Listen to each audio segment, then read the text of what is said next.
হয়, এইটো মোৰ ভুল হৈছে, মই মানি লৈছোঁ। মই তাৰে কাৰণে ড্ৰাইভাৰজনৰ আগত ক্ষমা প্ৰাৰ্থী। তেনেকেতো ক্ষমা বিচাৰিলে মই নামানো, মোক ডাইৰেক্টলি ক্ষমা বিচাৰিব লাগিব। কাজিৰঙাৰ দুৰ্গাপুৰৰ সেই দুৰ্ঘটনা সন্দৰ্ভত ইতিমধ্যে আপোনালোকে গম পাইছে যে ৰাজ্য এক প্ৰকাৰ যেন জোকাৰি গৈছে, কাৰণ নেটিজেনৰ মাজত ইমানেই অধিকভাৱে চৰ্চিত হৈছে এই বিষয়বস্তুটো, আৰু এই চৰ্চাই গৈ এটা সময়ত এক প্ৰকাৰ বিতৰ্কৰ সৃষ্টি কৰিছে। আমি খবৰটি কিছু সবিশেষ জনাব বিচাৰিছো, লগতে আমি চালকগৰাকীৰ মন্তব্যও আপোনালোকক শুনাম।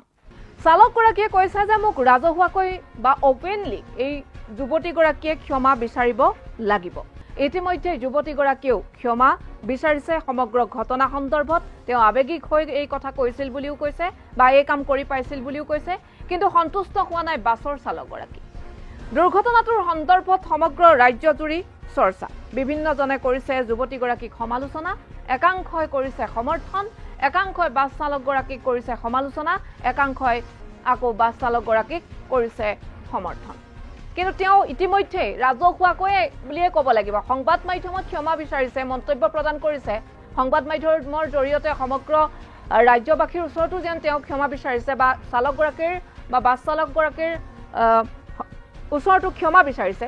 হয়, এইটো মোৰ ভুল হৈছে, মই মানি লৈছোঁ। মই তাৰে কাৰণে ড্ৰাইভাৰজনৰ আগত ক্ষমা প্ৰাৰ্থী যে মই তেওঁৰ বুকুত এনেকৈ ধৰিব নালাগিছিলে। কিন্তু মোৰ সঁচাই তেনেকুৱা সেইখিনি সময়ত লাগিলে যে তেওঁ চাগে পলাই দিব। তেওঁ পুটুককৈ মই সেইজনী সৰু ছোৱালী, তেওঁ মোতকৈ বয়সত বহুত ডাঙৰ, মই এনেকৈ তেওঁৰ গাত হাত দিব নালাগিছিলে। মই তাৰ কাৰণে ক্ষমা খুজিছোঁ, কাৰণ মোৰ কাৰণে মোতকৈ ডাঙৰ বয়সৰ মানুহ এজনে মানে মোৰ কাৰণে মনটো বেয়া লাগক সেইটো ময়ো নিবিচাৰোঁ। কিন্তু চালকগৰাকী আকৌ এই এনেধৰণে ক্ষমা বিচৰাত তেওঁ সন্তুষ্ট নহয়, আৰু ইয়াকে লৈ এতিয়া নেটিজেনৰ মাজত চৰ্চা যে চালকগৰাকীয়ে এনেধৰণে যুৱতীগৰাকীক ক'ব নালাগে, কাৰণ ভুল দুই পক্ষৰে সেই সময়ত হ'ল। বাছ চালকগৰাকীয়ে নিজেই কৈছে যে কণ কণ ছাত্ৰ ছাত্ৰী তেওঁৰ বাহনখনত আছিল, কণ কণ ছাত্ৰ ছাত্ৰীৰ জীৱন ৰক্ষা কৰিবৰ বাবেই তেওঁ এনেধৰণে তেওঁ খুন্দিয়াবলৈ তেওঁ বাধ্য হ'ল। এফালেও তেওঁ যাব নোৱাৰিলে, সেয়েহে তেওঁ চিধাকৈ গৈ তেওঁৰ সন্মুখত থকা বাহনখনত খুন্দিয়াই দিলে। সেই বাহনখনৰ সন্মুখতো আছিল কেইবাখনো বাহন, সেইকেইখন বাহনতো এক প্ৰকাৰ খুন্দিওৱাৰ দৰেই হ'ল। এখনৰ পাছত আন এখন, সৰ্বমুঠ 4খন বাহন দুৰ্ঘটনাগ্ৰস্ত হ'ল।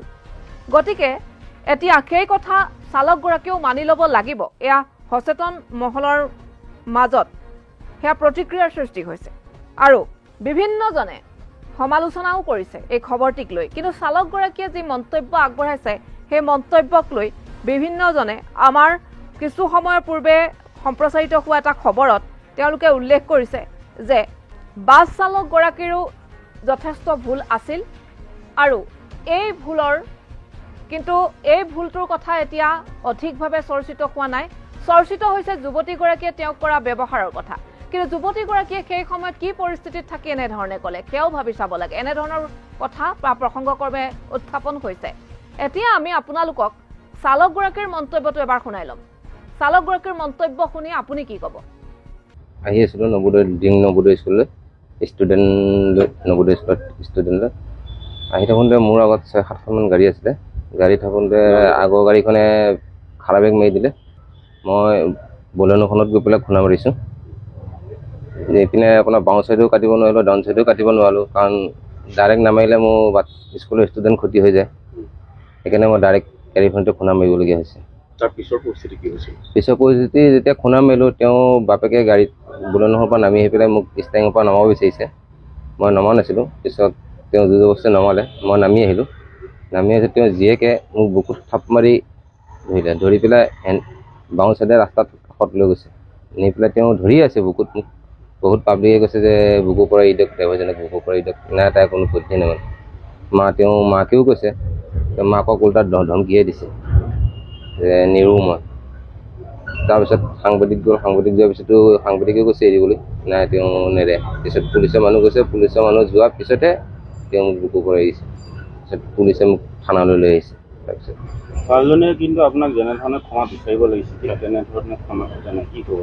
তেনেকেতো ক্ষমা বিচাৰিলে মই নামানো, মোক ডাইৰেক্টলি ক্ষমা বিচাৰিব লাগিব।